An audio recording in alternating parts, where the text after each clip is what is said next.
With less than 100 days left till the 2016 presidential election, we thought it was time for a fresh look at the US voter turnout. American voters rank among some of the least active in the world, particularly among developed countries.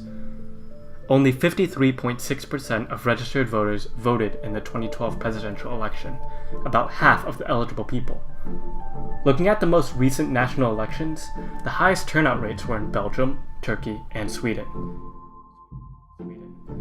So we went to find out and asked people, why do you think voter turnout is so low in America?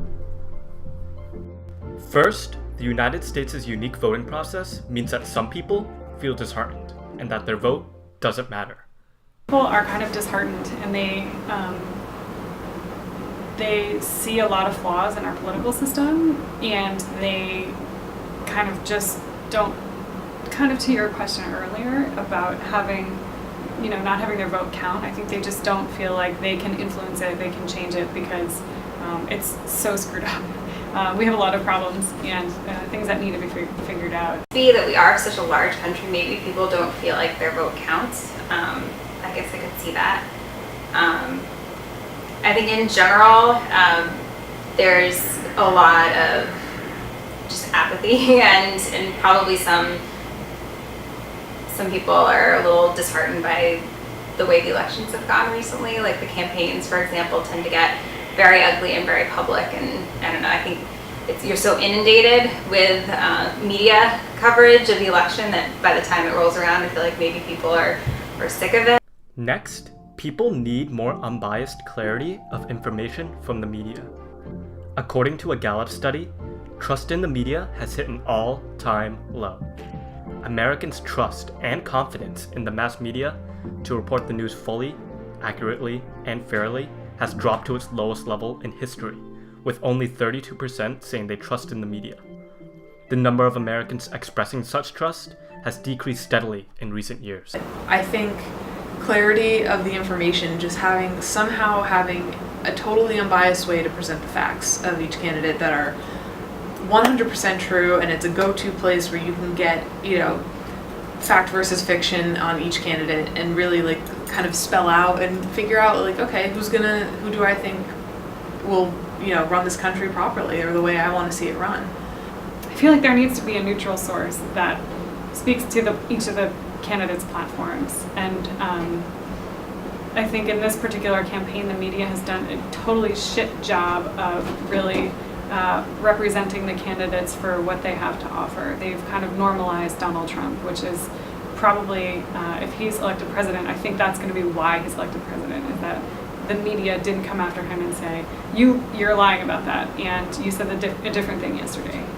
They could stop making it so much of a spectacle, the dichotomy between Republican and Democrat, and talk more about the issues at stake.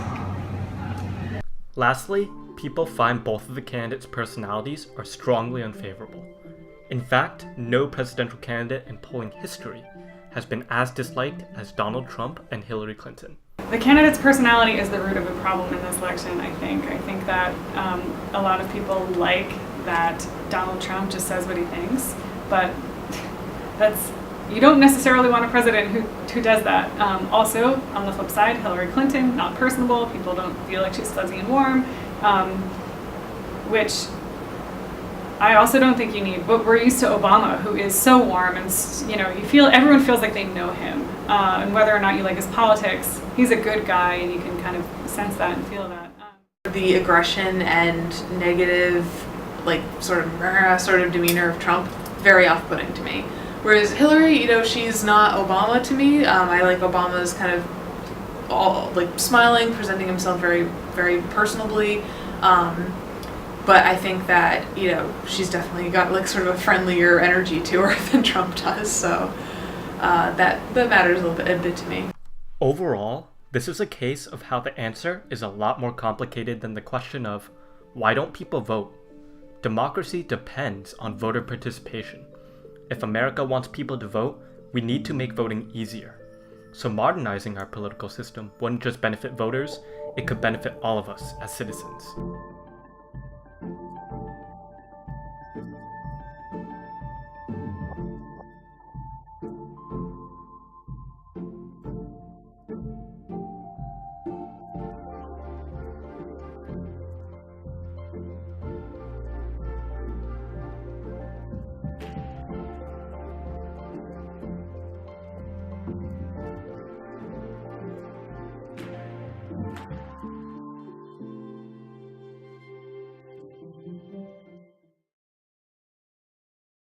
Pokemon go to the polls.